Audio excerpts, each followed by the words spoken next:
Welcome back to the channel, guys. My name's Gareth, this is Tech Check, and you might remember this little build we did a couple of weeks ago live on the stream. A GTX 1070 and an i7 9700K. Really nice little build, especially for the money, and offers great value, especially when there's not an abundance of parts. So particularly good at 1080p, and from my perspective, it didn't go without a few problems. That in particular, this all-in-one 240mm cooler from Cooler Master, we just couldn't get it to fit in the top of this case as an exhaust. So what we've done to fix it, we chucked on an Intel cooler just to make sure we could hit post, and then from there I thought I'll treat myself. In the bank holiday sales or Black Friday sales, we went out and bought this Vetroo V5 all-in-one white 120mm RGB cooler. So I'm going to chuck this into the case. We're going to go through a step-by-step of how to install it and a quick review of it, and hopefully you will agree at the end it adds really nicely to the contrast of this black and white, as well as fits in with these Pirate Eye case fans as well. Looking at the specifications on the back of here, guys, it's a 120mm fan. It ranges between 800 and 1700 RPMs, so you've got good customization there. Noise wise, it's around 30 decibels. In terms of airflow, it's 21 to 52 CFM. Static pressure created is around 3.61, and it is a hydraulic bearing as well. So not the best in terms of bearings, but should last quite a long time. It weighs 761 grams, and it's recommended to cool anything up to around 150 watts in terms of TDP. So that's it for the outer packaging. Let's get it out and let's have a quick look at it. So looking at the actual fin stack itself, absolutely brilliant finish on it, guys. Doesn't look like it's gonna scratch or scrape too easy. Really nice finish on it in terms of pure white. On the bottom, we've got this protective cover over our copper heat sink, which is down here. And as it says, it's got 5 pure copper heat pipes as well. So that should provide plenty of good cooling. We've got our little manual here. We've got our mounting hardware, as well as our RGB addressable fan. Like we said previously, it's got a 4-pin PWM and then an addressable 5-volt for the RGB as well. So I think that's it, yeah.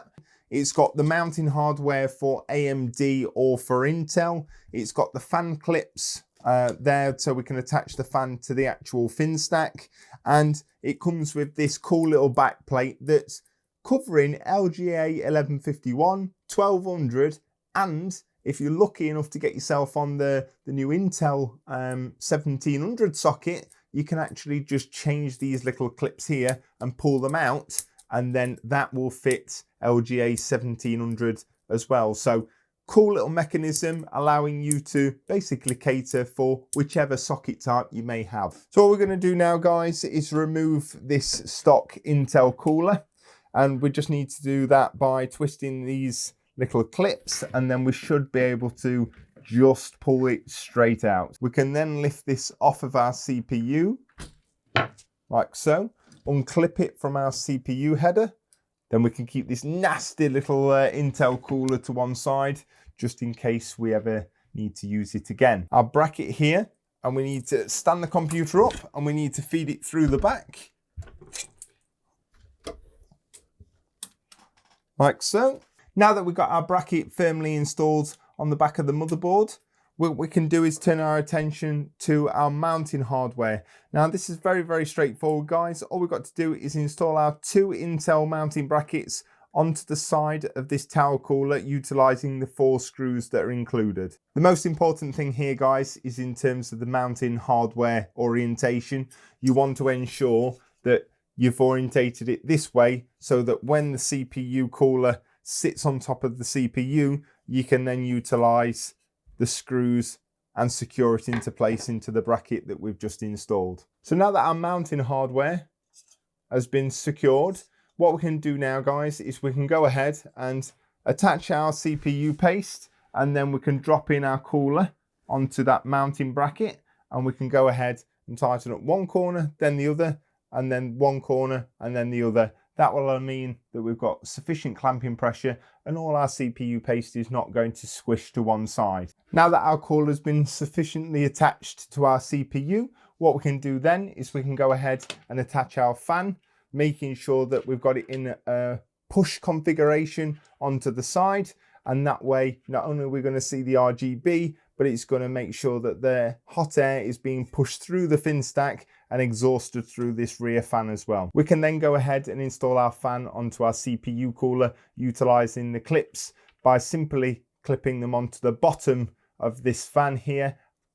And we can go ahead and attach our PWM fan header on our motherboard. So all we've got to do then, guys, with this RGB cable here is go ahead, if you've got a 5-volt addressable header on your motherboard, you can control it via your motherboard software, or if you've got an RGB controller, you can go ahead and install it into there. And there you go, guys. Really straightforward, nice, easy installation. Just got to make sure that you've got your fan orientation correct. Make sure that you've got your logo in terms of the Vetroo logo on the CPU tower cooler orientated the correct way. Make sure that you install your PWM header onto your motherboard CPU header, and then just connect your 5-volt addressable RGB header to your motherboard or an RGB controller. But other than that, looks really, really nice, guys. Good finish, and I'm really, really happy with regards to how it looks in this case as well. But the last test is, let's see what it actually looks like turned on. So let's go ahead and do that now. Little bit of luck and it'll all work. So some power. Oh, it's just boot cycling. So there she is, guys. Looks good. Decent amount of air that's being pushed through there as well. And again, we can control that via the PWM header on our BIOS, so I've got no issue there at all. So yeah, overall, really, really pleased. £24 I paid for this on the Black Friday deal. I think they're around £30, £32 normally, but I think it's a really solid cooler. Black, white, up to you. You choose your preference, but overall, yeah, I think it's a good addition to the case. It's in keeping with regards to the rest of the budget and will sufficiently cool this CPU as well. So guys, I'm hoping that you've enjoyed the video. If you have, smash that subscriber button, leave a thumbs up. And if you've not checked out this build, go ahead. I'll leave it linked up here. And as I said previously, links for this will be down in the description. Have a great weekend. Take care.